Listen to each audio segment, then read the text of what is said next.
When sense no more a silken thread doth bind, nor deeds entangle in their mystic maze. When sense no more a silken thread doth bind, nor deeds entangle in their mystic maze. And selfish longings vanish, leaving mind, as starlit heaven on quiet summer days. He who unscathed by craving's fevered breath, doth duty's flower with patient hand unfold, nor clings to fruit that whispers tempting death. A yogi true, a sannyasi bold. Written in a style that might remind some people of Keats, yoga self-mastery. Ode to the yogi's still heart. Yeah, and some listeners might be thinking, okay, what exactly is an ode? What is an ode? There's a sense of formality, I suppose, a certain weight to it. And maybe the most crucial thing, an ode is about praise. It's written to, well, celebrate or glorify something specific. Makes sense. And this ode is fascinating, actually, because it's inspired directly by a really significant chapter in ancient wisdom literature, chapter 6 of the Bhagavad Gita, Yoga of Self-Control. And while the original Sanskrit verses from the Gita are there, like the foundation, the ode, gives us this distinct, almost artistic interpretation. Right. But what exactly is it celebrating? Just the yogi as a person? I think it's broader than that, probably. It feels like it's celebrating the whole idea of yoga, of self-mastery, that ideal state, the still heart, praising a practice, a philosophy, an ideal state that the yogi represents.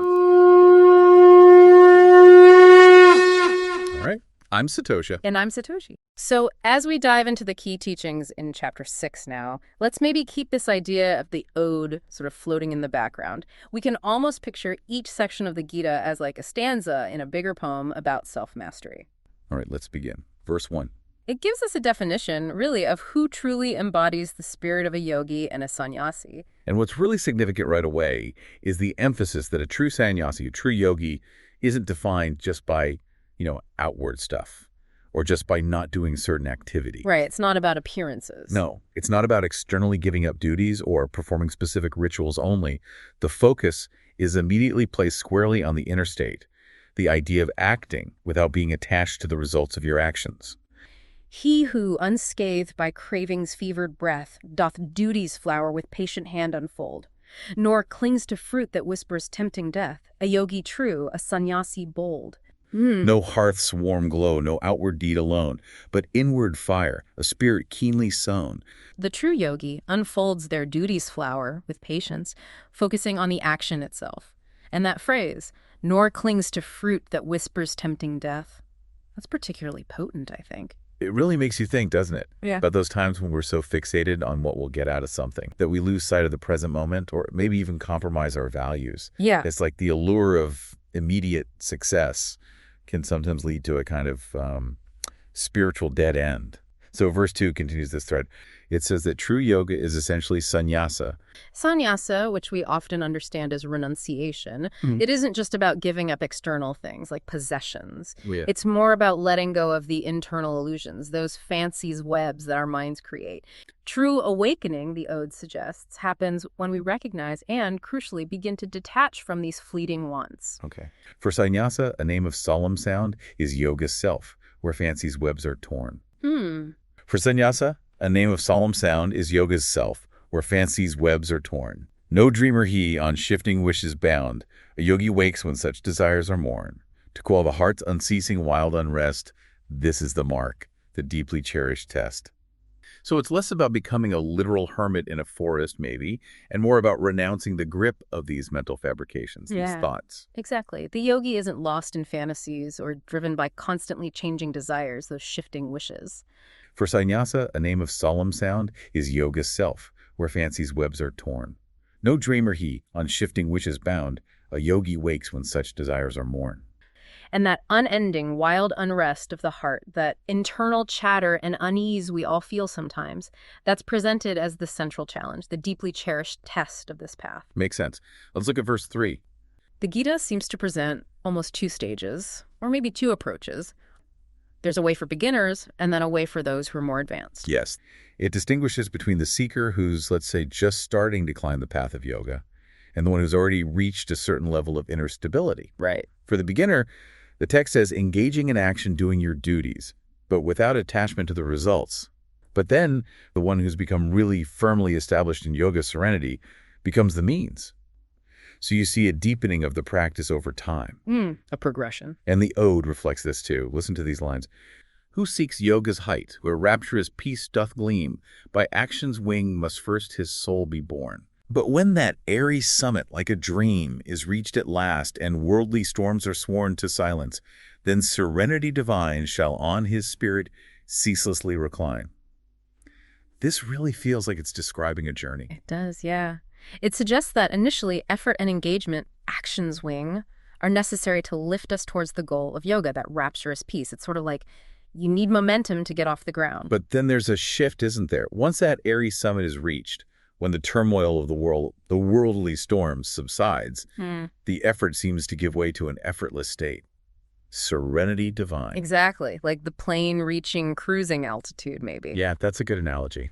Verse 4 continues with this idea of inner liberation. What are the sort of defining signs of someone who's reached that level? Their mind has found this state of calm balance. It's not easily swayed by things happening outside or by internal urges. The Gita says, when he is not attached to sense objects or to actions. And in this state, the yogi attains yogaruta. This deep inner balance where life's ups and downs, which are inevitable, right? That just don't trigger those big emotional swings anymore. It's not about suppressing emotion, mind you, but about being anchored deeper. When sense no more a silken thread doth bind, nor deeds entangle in their mystic maze. When sense no more a silken thread doth bind, nor deeds entangle in their mystic maze. And selfish longings vanish, leaving mind. As starlit heaven on quiet summer days, then yogaruta, bathed in purest light, stands firm and free from passion's fading blight. The silken thread implies something delicate, yes, but still restrictive. Yeah. And the idea of deeds no longer entangling us in a mystic maze that points to freedom from the karmic consequences, the results of actions driven by ego and attachment. And the result of this detachment and the vanishing of selfish longings is this beautiful image of the mind as a starlit heaven on quiet summer days. Yeah. So clear, so vast, peaceful. Exactly. And in this state, the yogi attains yogaruta. Then the chapter shifts. It talks about the vital importance of self-effort 6 to 5. It seems to put the responsibility squarely on the individual. And it's such an empowering message, I think. The Gita states it so clearly. Let a man lift himself by his own self. Let him not lower himself, for he alone is his friend, and he alone is his enemy. The ode captures that personal responsibility. By thine own soul lift up thy languid gaze, lest in the mire thy spirit lose its worth.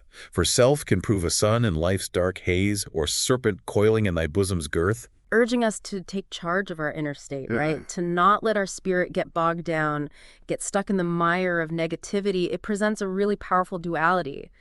Our own self has the potential to be a source of light and guidance, a sun in life's dark haze, or a source of inner conflict and suffering, a serpent coiling in thy bosom's girth. By thine own soul lift up thy languid gaze, lest in the mire thy spirit lose its worth. For self can prove a sun in life's dark haze, or serpent coiling in thy bosom's girth.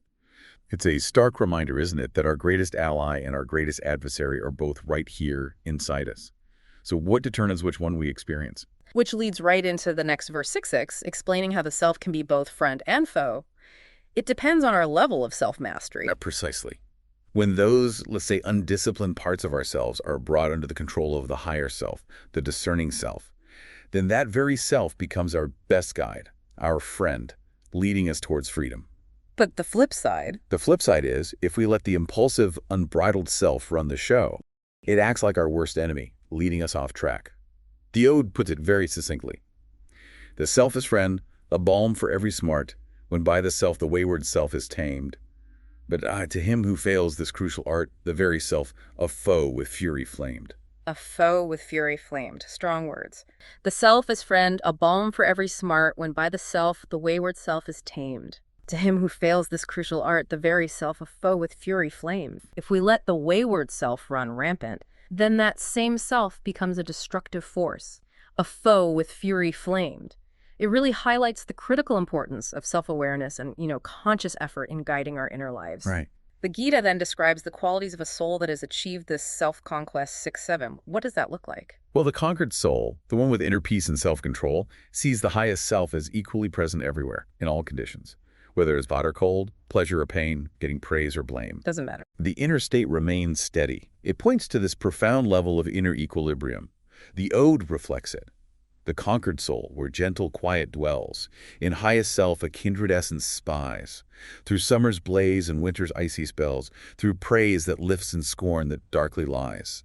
What's significant about the conquered soul, recognizing a kindred essence in the highest self? The conquered soul, that signifies someone who has gained mastery over their internal ups and downs, right? The conquered soul, where gentle quiet dwells, in highest self a kindred essence spies. Through summer's blaze and winter's icy spells, through praise that lifts and scorn that darkly lies. In the state of inner quiet, they begin to perceive a fundamental unity between their own being and a higher reality, the highest self. Like seeing the connection. And the ability to remain undisturbed through summer's blaze and winter's icy spells, through praise and scorn. That speaks to an incredible inner stability, doesn't it? Exactly. External circumstances, the opinions of others, they just don't have the power anymore to disrupt that deep inner peace. It's a hallmark of true self-mastery. Verse 8 continues to build on this state. The yogi who has refined their spirit through wisdom and gained control over their senses sees all things as part of the same fundamental reality. Regardless of how we usually value them. Exactly, regardless of their perceived worth or attractiveness. With wisdom's draught his spirit doth refine, unwavering, senses held in soft control. Right. To him are kin the shard, the golden shine, a harmonized and consecrated soul. What does it mean to see a shard, like a piece of broken pottery and golden shine, as equally kin? It signifies a transcendence of our usual value judgments. A broken piece of pottery and a piece of gold are, in essence, both manifestations of the same underlying reality. That's a radical shift in perspective. Moving beyond just the superficial appearances to see the unity underneath. Precisely. It's a sign of a truly harmonized and consecrated soul, one that has integrated this deeper understanding into their very being. This applies to people too.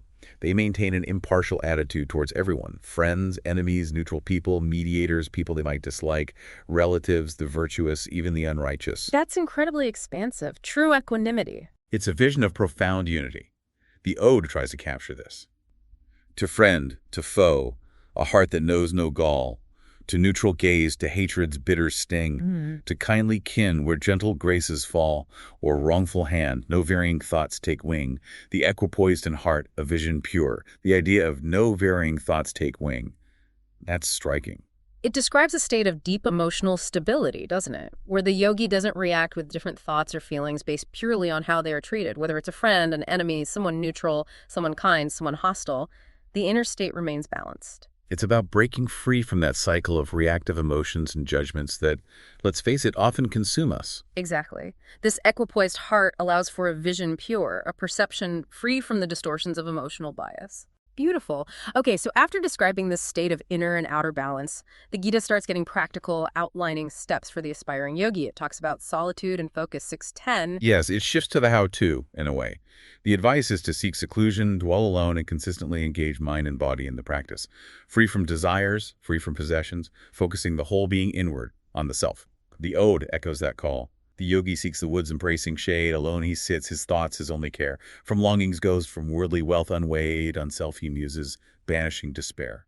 The yogi seeks the woods embracing shade, alone he sits, his thoughts his only care. Right, the solitude. From longings ghost, from worldly wealth unweighed, on self he muses, banishing despair.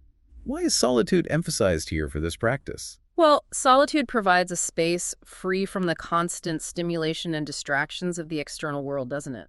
It allows the yogi to turn inward, to confront their own thoughts and feelings directly. That's what his thoughts, his only care, really suggests. And the aim of this solitary contemplation is what? To move beyond the illusions of desire, the longing's ghost. Yes, and the perceived importance of material possessions, worldly wealth unweighed.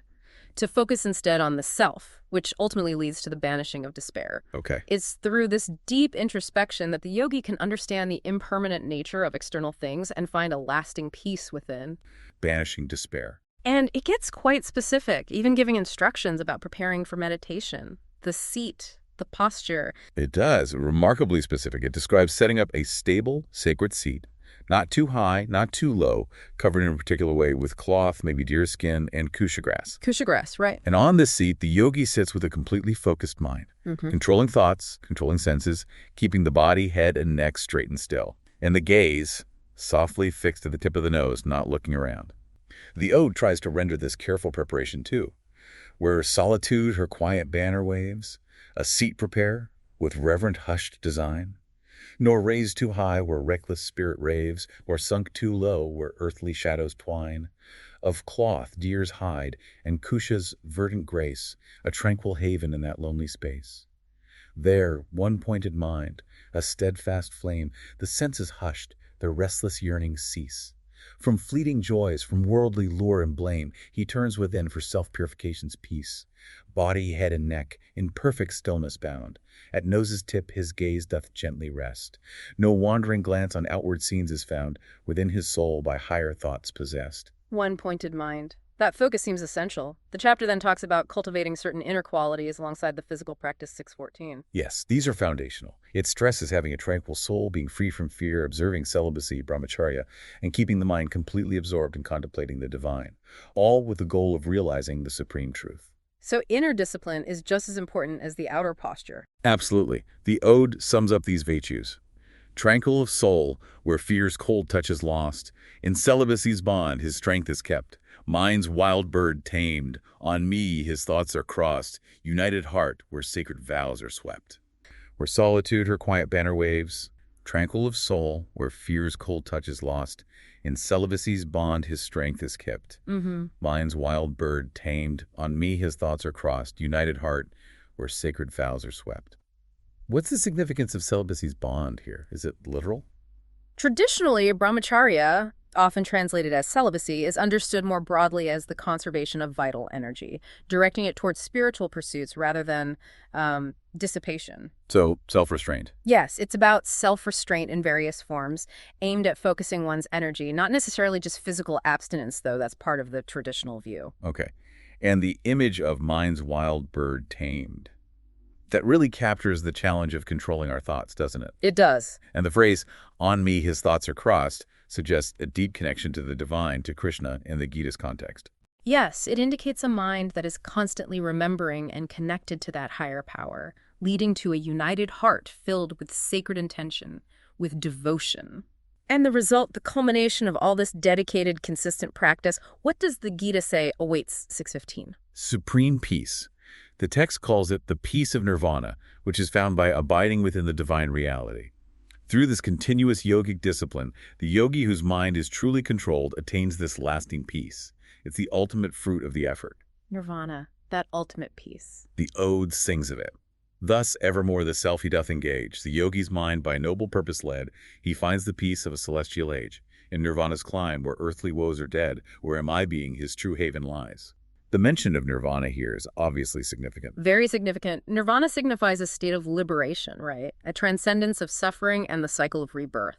It's described as a state of profound peace and ultimate freedom. Like a realm where earthly woes are dead. Exactly, and a true haven found in the divine being.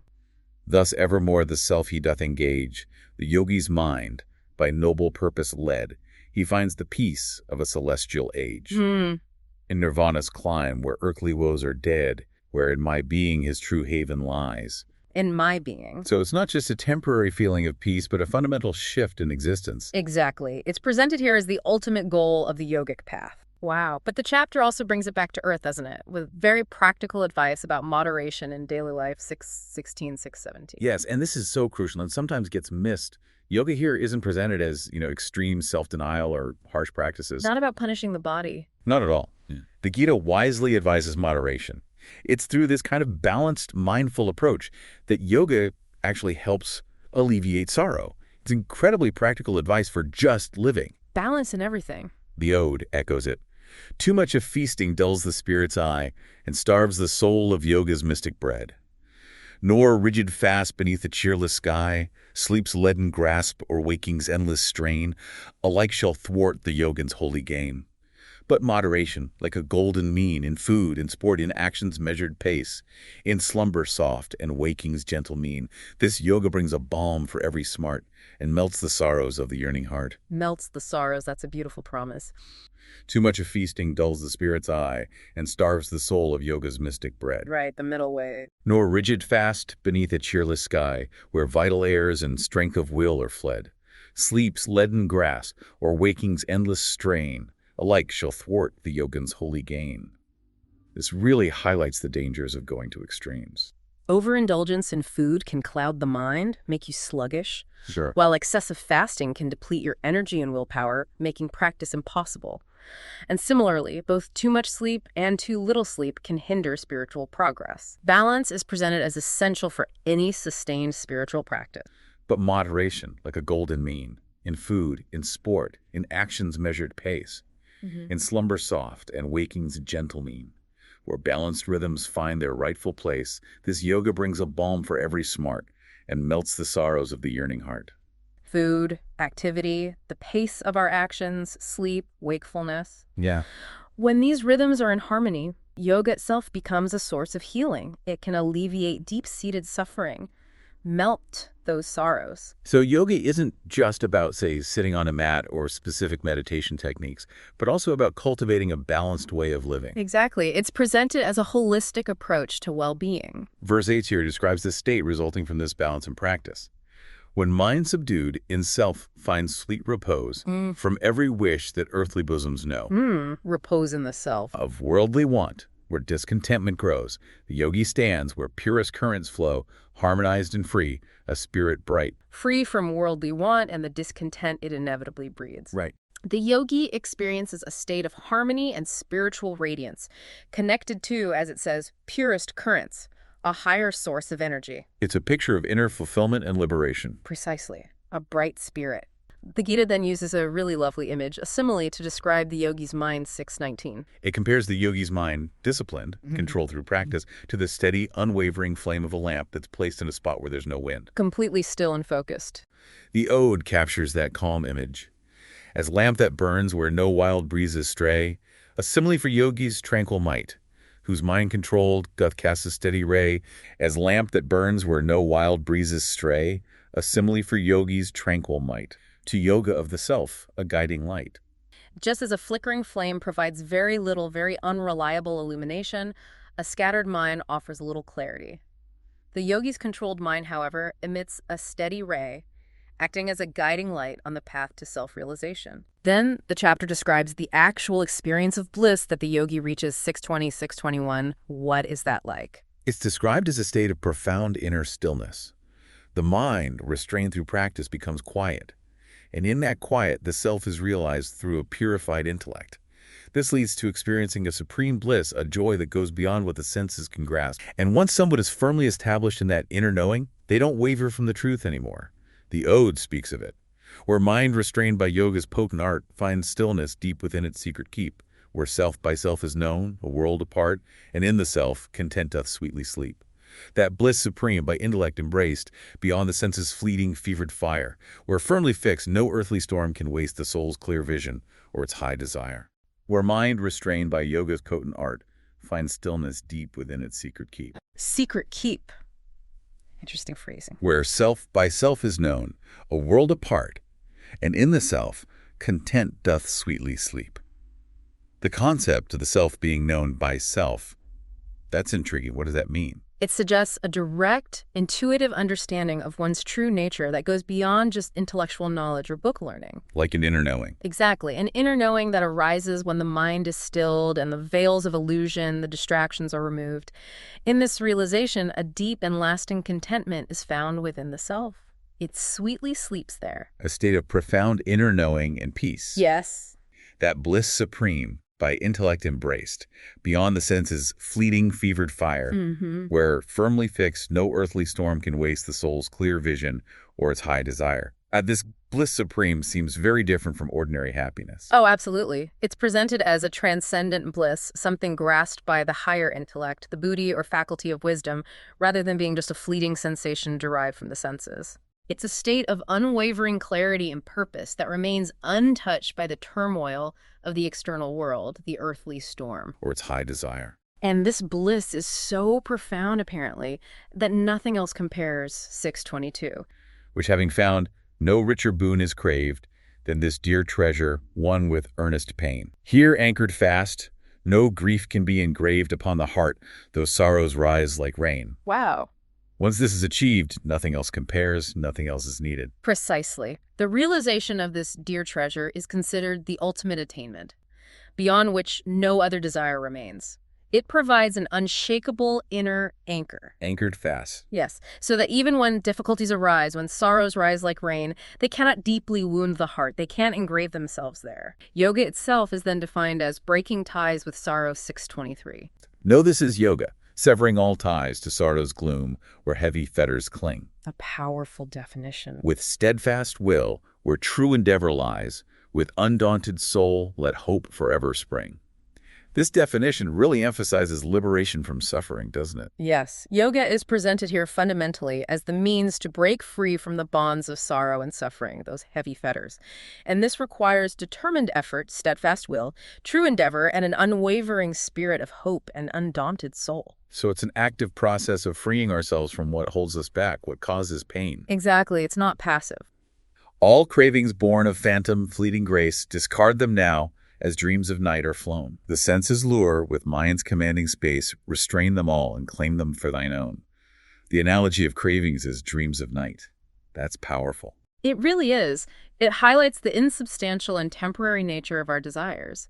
We are urged to consciously let go of these fleeting attractions and to take control, claim them for thine own, of our senses and mind. So directing them intentionally rather than just being led around by them. Exactly. It's about waking up from the dream of our desires, seeing them for what they are. Slowly ascend where gentle currents glide.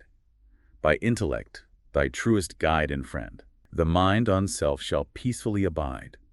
No vagrant thought its sacred calm shall rend. Our faculty of wisdom and discernment is presented as the key to navigating the spiritual path. And notice the emphasis on gradual progress, slowly ascend, gentle currents. It's often not a sudden leap. Right. The goal is for the mind to rest peacefully in the self, undisturbed by those vagrant thoughts that would tear apart the calm. Verse 26 directly addresses the perennial challenge, the restless mind. From whence the restless mind doth wildly veer, unstable as a leaf upon the breeze. A perfect description. Isn't it? From thence recall its wandering wayward fear, and to the self restore its wonted ease. The mind compared to a leaf in the wind. It beautifully captures the mind's inherent tendency to wander, to be easily influenced by every little thing. The verse offers a practical instruction whenever the mind strays. Which it will. Which it absolutely will.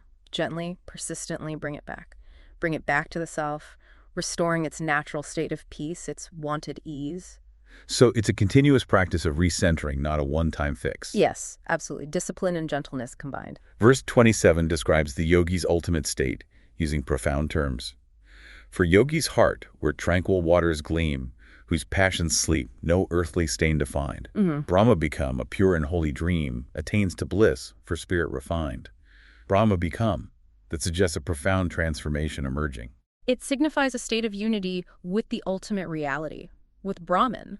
The yogi's heart is purified. It's like tranquil waters, free from the disturbances of passion, the earthly stain. And in this refined state, they attain transcendent bliss. It really feels like the culmination of the entire yogic journey described so far. Yes, it's reaching that highest state. Thus evermore the self he doth engage, the yogi, freed from sin's oppressive weight.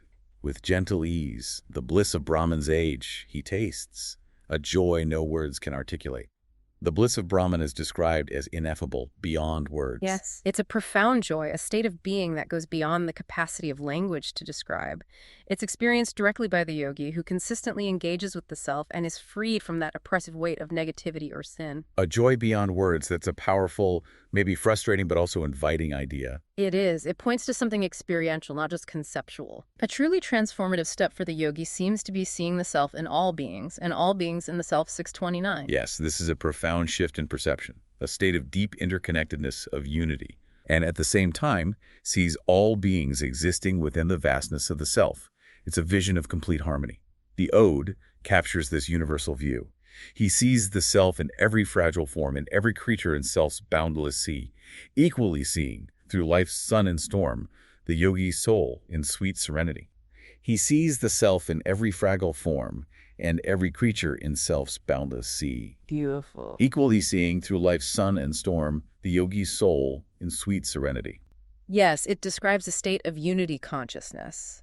The yogi perceives the self, that same ultimate reality, as the underlying essence in all beings, in every fragile form, and sees all beings as existing within that boundless self. And this leads to equally seeing. Exactly. An equal perception of all experiences, maintaining inner peace, sweet serenity, through all of life's ups and downs, the sun and storm. Seeing the self in everything really changes everything, doesn't it? It absolutely does. It's a fundamental shift in perception. And this interconnectedness leads to a kind of unbreakable bond between the yogi and the divine, right? 630. Absolutely. The Gita gives this beautiful assurance.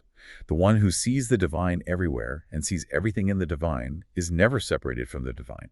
And just as importantly, the divine is never separated from them. It speaks to this intimate, constant presence. Never lost to each other. Never. The ode expresses it. Who sees me ever with a loving eye, and all in me, through darkness and through day. He ne'er shall fade where shadows softly lie, nor shall I vanish from his spirit's way. The devotional aspect. This sounds like a promise of an enduring connection. Yes, it speaks directly to the bond between the devotee and the divine, represented here as me.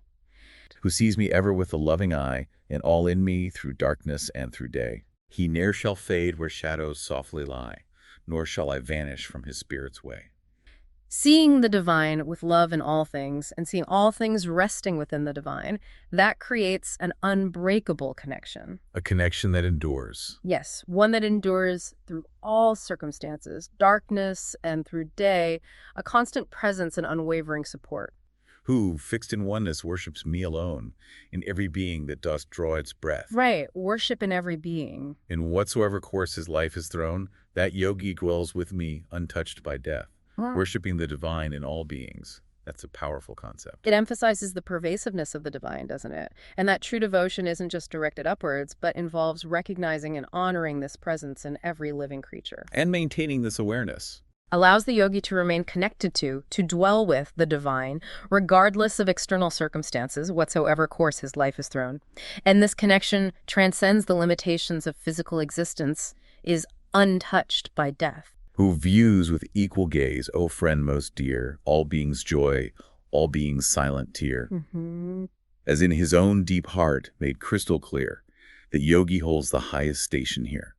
Equanimity towards both the joy and the sorrow of others, seeing it as one's own, is the mark of the highest yogi. Yes, that's how it's presented. The ability to perceive and empathize with the emotions, the joys, and the tears of all beings as if they were one's own. From a crystal clear heart. Arising from a pure and clear heart, free from ego distortion. This profound empathy is presented as the pinnacle of yogic attainment, the highest station. Now, amidst all this profound teaching on self-mastery, there's that very human moment where Arjuna speaks up. He expresses doubt about controlling the mind, 633, 634. That feels so real, doesn't it? So relatable to our own struggle. Oh, completely. Arjuna basically voices what we all feel sometimes. He talks about the mind being restless, turbulent, powerful, stubborn, and the ode captures his feeling. Arjuna spake, O Madhusudana bright, this yoga of mind steady, constant stay, its firmest hold I cannot bring to sight, so prone to restlessness is mortal clay, for mind's a thing of fickle, fluttering flight.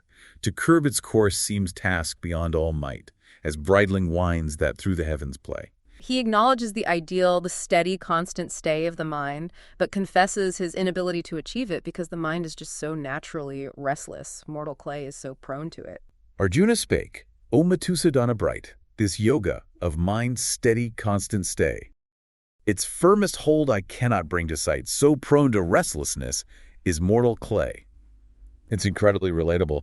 And he continues, for mind's a thing of fickle, fluttering flight, tumultuous, strong, defying, gentle sway.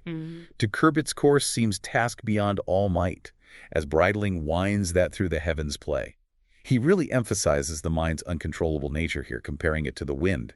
Trying to curb it feels impossible, like trying to put a bridle on the wind itself. It captures that feeling of helplessness we sometimes have with our own thoughts. But then Krishna's response, 635, is so compassionate, isn't it? And practical. It offers hope. It really does. The Blessed Lord acknowledges, yes, it is difficult to control the wandering mind, no doubt about it. But he reassures Arjuna and all of us that through consistent, persistent practice, amhyasa, and through cultivating detachment, vairagya, from worldly desires, the mind can be brought under control. Practice and detachment, the two keys. Those are the tools. The ode reflects this reassurance. The Blessed Lord replied, "'Tis truth thou sayest, O mighty armed, the mind doth wander free, yet practice firm, and disenchantment's soothing remedy shall bind its flights and bring its wildness tame." Bring its wildness tame. I like that. The Blessed Lord replied, "'Tis truth thou sayest, O mighty armed, the mind doth wander free." He acknowledges it first. Right, he doesn't dismiss the difficulty, yet practice firm, where steadfast will is placed, and disenchantment's soothing remedy shall bind its flights and bring its wildness tame. So there's the solution, or rather the path. He confirms, yes, the mind is difficult to control, it wanders, but it can be tamed. Through two key things. Yeah. Consistent, dedicated practice, abhyasa, and disenchantment or detachment, vairagya. Firm willpower and letting go of attachments that fuel the mind's restlessness. These two together can tame the mind's wildness. It's a hopeful message then. Even the wildest mind can be tamed, but it takes consistent effort and letting go. Exactly. It's not easy, but it's possible. For uncontrolled, yoga's ascent is steep. My wisdom this doth evermore declare. But self-control, whose watch doth never sleep, by patient means shall reach the realms so fair. So, without self-control, the path is incredibly difficult, maybe impossible. Yes, that's the clear statement. Attaining yoga without self-control is extremely hard. But for the one who is self-controlled, who is vigilant, whose watch doth never sleep, through patient means, they will reach those higher spiritual states, the realms so fair. It's a reassurance that consistent effort and self-control does yield significant spiritual progress. Okay, but Arjuna has another concern. What happens if you try sincerely, but maybe you don't reach full realization in this life? What's the fate of someone who strays or falls short? Yes, it's a very natural concern. Who lacks the faith to soar, though noble spirit feels no final blight? What happens if you try but fail? Right. Yet mind astray, from yoga's longed-for shore, doth sadly drift into the shadowed night. What fate befalls, O Krishna, gently tell. If perfection's frown, he cannot win so well. He's asking about the person who starts the path with good intentions, with faith, but whose mind wanders off and they don't reach the final goal in this life. What happens to them? The image of drifting away from the longed-for shore into the shadowed night is quite poignant. What becomes of that sincere effort? Is it all wasted? He elaborates on this fear like scattered cloud. Across the void he swept. From both realms lost, no anchor can he find. Lost between worlds. Unrooted soul, where troubled thoughts are kept. From Brahman's path, a spirit left behind. He fears this person might be lost completely, belonging neither to the worldly life nor the spiritual goal. Feeling unstable like a scattered cloud. It's the fear of falling between two stools, isn't it? Not succeeding in the spiritual path, but also perhaps having detached somewhat from ordinary goals, a feeling of being unrooted, left behind. He pleads for clarity. This doubt of mine, O Krishna, grant release. Let understanding shine with radiant art. A heartfelt plea. For none but you can bring my spirit peace and clarity bestow upon my heart. He places complete trust in Krishna to resolve this crucial spiritual dilemma. It shows his deep faith and reliance on the divine guidance. He needs this fundamental doubt addressed. And Krishna offers great comfort here. He tells Arjuna there's no real loss for such a person. Not here, not in the hereafter. No effort is wasted. Essentially, no. They get opportunities to continue their journey. They might be reborn into pious families or even families of yogis where they can naturally pick up where they left off. They're drawn back to the practice by their past efforts, their accumulated merit, and eventually, through persistent dedication over lifetimes, they progress towards the ultimate goal. It acknowledges the long-term nature of it all. The ode touches on this. The Blessed Lord declared, "No darkening fate, O Partha, waits in this terrestrial sphere, nor in the realms beyond life's narrow gate, for one who strives with purpose, true and clear."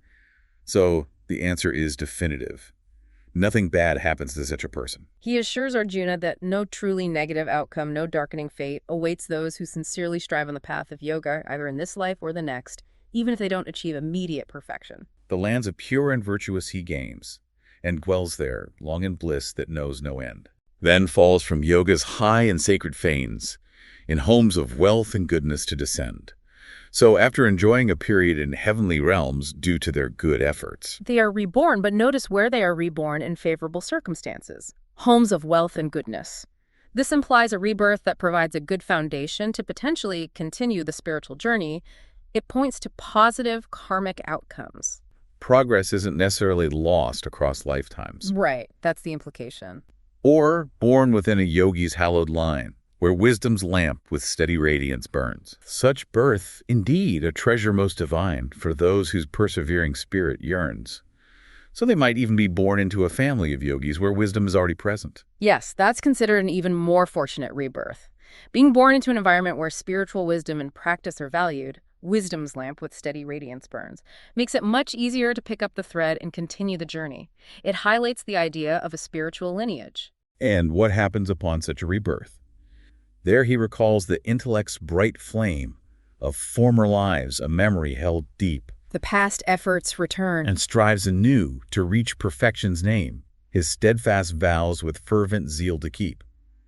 So the wisdom gained in previous lives isn't entirely lost. The verse suggests that the accumulated spiritual understanding, intellect's bright flame, from past lives can resurface. There's a memory held deep. This allows the individual to strive again with renewed dedication, building on their past efforts. It really emphasizes the continuity of the spiritual journey across lifetimes. Absolutely, through memory and renewed effort. By that past practice, drawn with gentle might irresistibly to wisdom's beckoning call, Drawn back to the past. even the seeker, guided by the light, beyond mere rituals, shallow lessons fall. So the momentum from past practice naturally pulls them back. Yes, drawn with gentle might, almost irresistibly.